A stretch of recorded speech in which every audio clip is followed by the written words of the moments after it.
भारत के पहले chief of defence staff यानी सीडीएस जनरल बिपिन रावत की बुधवार को तमिलनाडु में हुए एक दर्दनाक हेलीकॉप्टर हादसे में मौत हो गई। जनरल रावत के अलावा उनकी पत्नी मधुलिका रावत और 11 अन्य लोग भी इस हादसे में मारे गए। सीडीएस बनने से पहले सेना प्रमुख के अलावा कई अन्य अहम पदों पर रहने वाले जनरल रावत दुश्मन देशों के खिलाफ बयान भी देते रहे हैं। ऐसे में कई विशेषज्ञ और सोशल मीडिया यूजर्स बुधवार को हुए इस दुखद हादसे की तुलना ताइवान के चीन विरोधी सेना प्रमुख के हादसे से कर रहे हैं।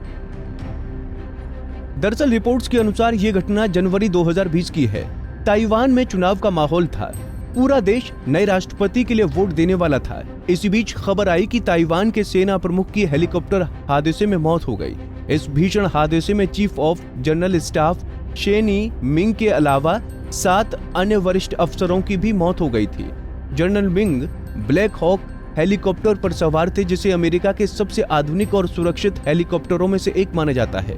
जनरल मिंग सामान्य उड़ान पर देश के पूर्वोत्तर के यान काउंटी जा रहे थे और इसी दौरान रास्ते में यह हादसा हो गया। बचाव दल के सदस्यों के अनुसार तब पहाड़ों पर पिछले कई दिनों से बारिश हो रही थी और इलाके में मौसम खराब था। खबरों के मुताबिक जनरल मिंग का ये ब्लैक हॉक हेलीकॉप्टर उड़ान भरने के 15 मिनट बाद ही रडार से गायब हो गया था। इस हादसे में 5 लोग बच गए थे, वहीं कुल 8 लोगों की मौत हो गई थी।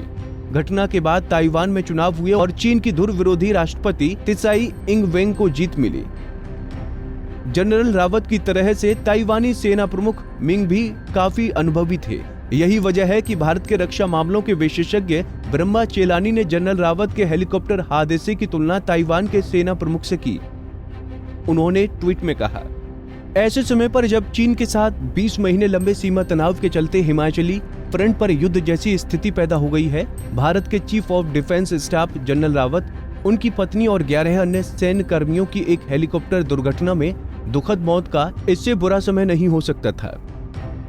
जनरल रावत की मौत 2020 की शुरुआत में हुई एक हेलीकॉप्टर दुर्घटना के समान है, जिसमें ताइवान के chief of general staff general Shane E Ming और 2 प्रमुख जनरलों सहित 7 लोगों की मौत हो गई थी। प्रत्येक हेलीकॉप्टर क्रैश में चीन की आक्रामकता के खिलाफ आवाज उठाने वाले डिफेंस के एक प्रमुख व्यक्ति की मौत हो गई। आपको बता दें कि सीडीएस बिपिन रावत चीन और पाकिस्तान के खिलाफ खुलकर बोलते थे। दोनों देशों ने इस पर कई बार आपत्ति भी जाहिर की थी। अभी पिछले महीने ही सीडीएस जनरल रावत के एक बयान से चीन काफी बौखला गया था। दरअसल 13 नवंबर 2021 को सीडीएस बिपिन रावत ने कहा था कि भारत की सिक्योरिटी के लिए चीन सबसे बड़ा खतरा बन चुका है।